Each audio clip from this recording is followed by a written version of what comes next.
Biz bugün Müslümanlar arasında Allah'ın takdiri, yani Allah'ın urullaştırışıga bo'lgan rozimanligi va sevri bilan tunilgan Ayyub alayhissalom bilan tunishib chiqamiz. Ayyub alayhissalom Sham diyorida, ya'ni hozirgi Dimashq atrofida yashagan bo'lib, Vizantiyaliklarga avatilgan payg'ambar edi. Ayyub alayhissalom dada tarafdan İbrahim alayhissalomning o'g'li Ishoqning avlodi edi. Ona tarafdan Lut alayhissalomning avlodi edi. Ayyub alayhissalom Yusuf alayhissalomning avlodidan Rahma xonim bilan to'y qiladi va ular nihoyat bayoshat va xushal turmush kechiradi. Alloh taolo Ayyub alayhissalom nait köp mal dünya ata qilgan bo'lib, ko'zni qamashtirilgan otlari, minglarcha chorvalari va kengir ketgan munbat tuproqlari bor edi. Alloh taolo Ayyub alayhissalomga nait köp farzand ata qildi. Ayyub alayhissalom Alloh taolo bergan ne'matlarga shukr qilib, kambag'allar, tul ayollar va yetim mislarning holidan nait yaxshi xabar oladi. Ayyub alayhissalom hozir bo'lgan dasturxonda chuqum faqirlar o'rin oladi. Ayoli Rahma xonimmi nait qanoatchan ayol bo'lib, pul mollarini buzib chachmay, faqat isrofchilik qilmaydi. Allohga nait köp shukr qiladi va zikr tasbih o'qiydi. Ayyub alayhissalom kishilarni bir Allohga ibodat qilishga va yomon ishlarni yiroq turishga buyurib, payg'ambarlik vazifasini ado qiladi. Ayyub alayhissalomning ham dunyolik ham oxiratlik ishi nihoyat yaxshi ketayotgan mushu paytda Alloh taolo Ayyub alayhissalomni nihoyat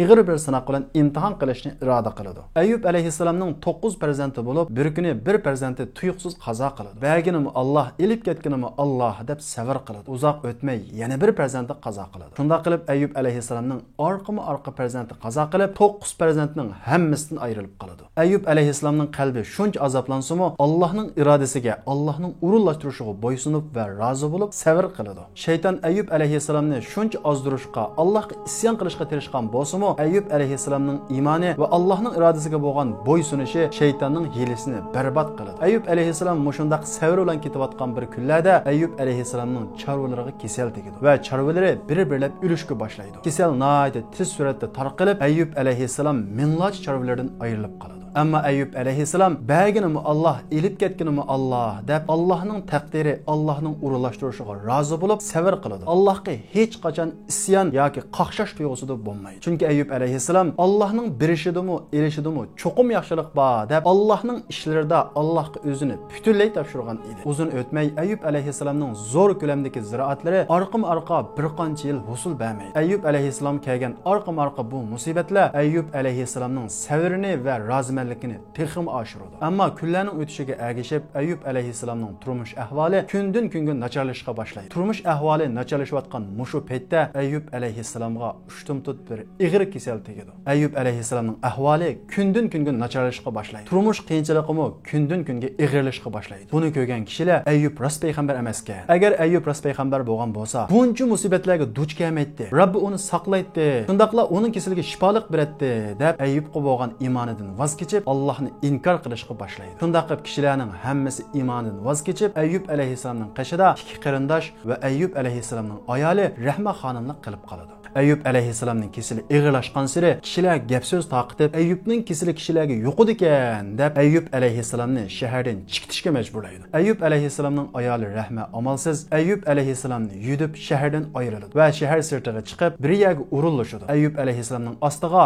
qumni yeyib ko'p qilib turadi va Ayyub alayhissalomning beshiga toshni akilib quyib yostiq qilib turadi. Ayyub alayhissalom bolalaridan va mollaridan ayrilgan holda yurtidan qo'g'lab chiqarilib mushunda qiyin ahvollarga duch kelgan bo'lsa-mu, ammo buni Allohning taqdiri, Allohning urulashtirishi deb Allohga qilch qaqshamay va Allohga isyon qilmay, "Ey Alloh, sening urulashtirig'ing eng yaxshi. Chuqum buning tagida bir yaxshilik bor, sen bilsa" deb Allohga butunlay o'zini topshirib, Allohga bo'lgan rozimanligini ifodalaydi. Alloh taolo Ayyub alayhissalomning buncha rozimanligini Qur'onda alohida tilga olib maqtab, "Inna wajadnahu sabira." Biz Ayyubni qiyinchilik va imtihonlarga bardoshlik beroladigan, chidamchan va sabrchan topdik deydi. Chunki Ayyub alayhissalom 9 farzandidan ayrildi. Bütün mal basatlari, boyliqlaridan ayrildi. Hatto yurtidanmi qo'g'lab chiqarildi.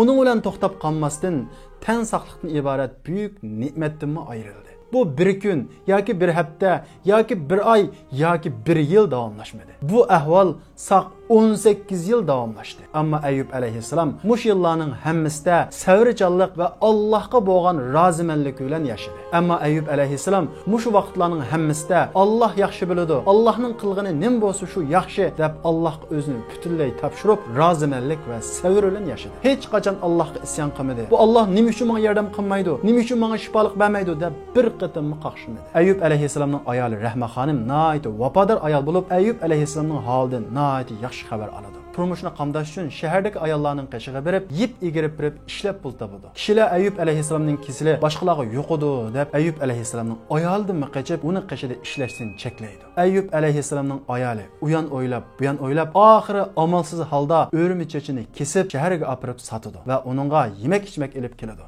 Eyyub aleyhisselam ayolninki yemek içmek götürüp kelganini ko'rib, buni nereden kelding deb so'raydi. Ayoli deppagil unamaydi. Ularning kuni kundan kunga nacharlashib, Eyyub aleyhisselamning kesili kundan kunga ig'irlab mangadi. Ayoli Eyyub aleyhisselamning qiynalganiga qarab chidayolmay, "Ey Allohning payg'ambari, siz Allohning payg'ambari, Allohga duo qiling, kesilingizga shifolik beradi" deydi.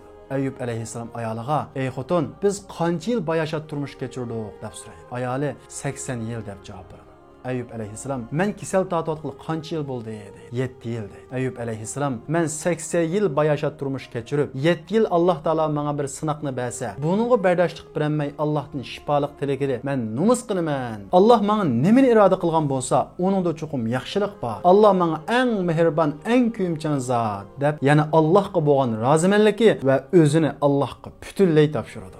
Allah Teala Eyyub aleyhisselamның bu rozimanligi, bu o'zini Allohga topshirishini maqtab, "Ni'mal abdu, Eyyub nima degan isil banda" deb maqtaydi. Amaliyotda Eyyub aleyhisselam bu so'z orqali Allohga bo'lgan qulluqning haqiqiy shaklda qanday bo'lganligini bizga ko'rsatib qo'ydi. Eyyub aleyhisselamning hayoti, ya'ni jafo mushaqqat ichida davom qiladi. Yeydigan narsimi tugaydi. Ayolining yana beshini qatib, qilib qolgan chechini kesib, uni shaharga olib setib, yemak-ichmak olib keladi. Bu qatim Eyyub aleyhisselam yana ayoldan bu yemak-ichmakni nereden ekeganligini so'raydi. Ayoli degil unamay. Eyyub aleyhisselam ochiq qilinib, "Agar saqaysam seni 100 qatim urma" deb qasam qilib soladi. Ayoli nihoyat qayg'urgan holda bo'lgan ahvolni deb yog'liqni beshidan oladi. Qarg'udak bo'lsa vafodor ayoli, "Yo'ldishimni boqaman" deb chechining hammini tushayotgan edi. Buni ko'rgan Eyyub aleyhisselam nihoyat qayg'urib, azoblanib, Eyyub aleyhisselam shuncha kasal tatgan bo'lsa-mu, yo'ldan o'tgan kechganlarga Allohni tunishtirib, bir Allohga ibodat qilishga va yomon ishlarni qilmaslikka buyurib, payg'ambarlik vazifasini ado. Ammo kunlarning o'tishiga ergishib, Eyyub aleyhisselamning kesili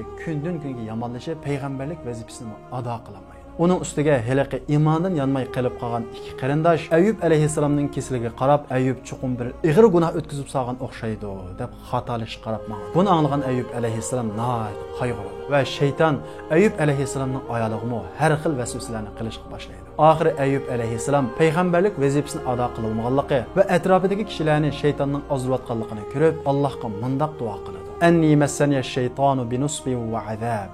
Şeytan bana jafo mushaqqat yetkazdi deb Allohga iltijo qildi. Allah Teala 18 yilga suzilgan bu imtihon va sinoqlarda Eyyub aleyhisselamning rozimanligi va savrdan rozi bo'lib, imtihonni oxirlashtirib, Eyyub aleyhisselamga mundoq vahiy qildi. "Urkud birijlik, hada mughtasalun baridu va sharab."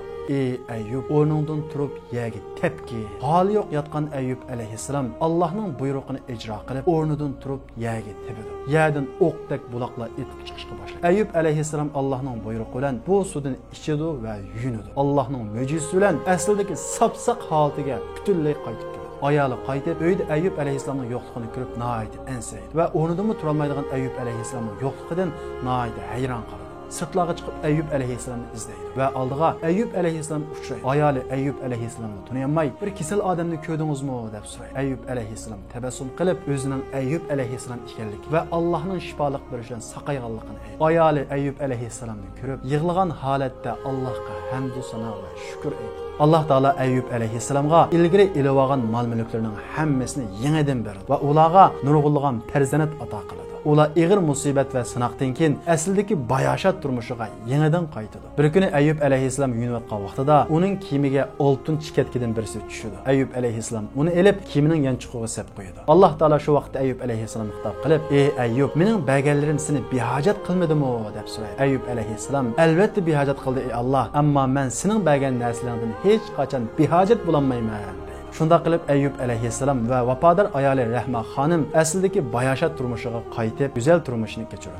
Ayyub alayhissalom kasal vaqtida ochiqlanib, saqaysam seni 100 qatim uraman deb qasam qilib solgan edi. Ammo saqaygandan keyin Ayyub alayhissalomning bu vafodor ayolni urushga qandoqmi qo'li borsin, Ayyub alayhissalomning beshi qatdi. Alloh taolo Ayyub alayhissalomga chiqishini ko'rsatib vahiy qildi. Va khuz bi yadika zighfan fadrib bih. Ayyub alayhissalom Allohning ko'rsatgani bo'yicha qo'liga 100 dona bug'doyning boshlig'ini elib, uning bilan vafodor ayolini yenikkini bir qatim uradi va shuning bilan ayolni 100 qatim urgan bo'ldi-da, Allohga qilgan qasamidan qutuldi. Shunda qilib Ayyub alayhissalom Allohning uningga solgan turlik sinoq va imtihonlarga bardoshlik berib, Allohning ni'mal abdu, isil banda, yaxshi banda degan sifatiga noil bo'lib, 93 yoshida vafot bo'ldi. Yuqorqi Ayyub alayhissalomning qissasidan elishga tegishli ibrat va darslar. Birinchidan, Allohning taqdiri, ya'ni Allohning o'rinlashtirishiga rozi bo'lish haqiqiy qulluqning eng yuqori pallasi ekanligi. Chunki qalbi sevgi va muhabbatga to'lgan qul Robbidan nima kelsa, Robbidan nimaga uchirsa, uni rozilik bilan qabul qiladi va uningga mamnun bo'ladi va uning keyindan chuqur bir yaxshilik bo'lganligiga ishonadi. İkincisi, hayotda har bir musulmon, hatto payg'ambar bo'lsa-mu, har xil sinoq va imtihonlarga duch kelganligi. Bu imtihonlar Allohning u odamni yaxshi ko'rmaganligi yoki u odamni tashlab o'tganligi bo'lmasdan, aksicha Alloh taolaning u odamni yaxshi ko'rganligini bildiradi. Chunki payg'ambar alayhisalom hadisda eng ko'p imtihon qilinadigan, ya'ni eng ko'p qiyinchilik uchraydigan kishilar kimlar deb so'ralganda payg'ambarlar deb javob bergan. Undan keyin kimlar deb so'rgan vaqtida solihun, ya'ni yaxshi kishilar deb javob bergan.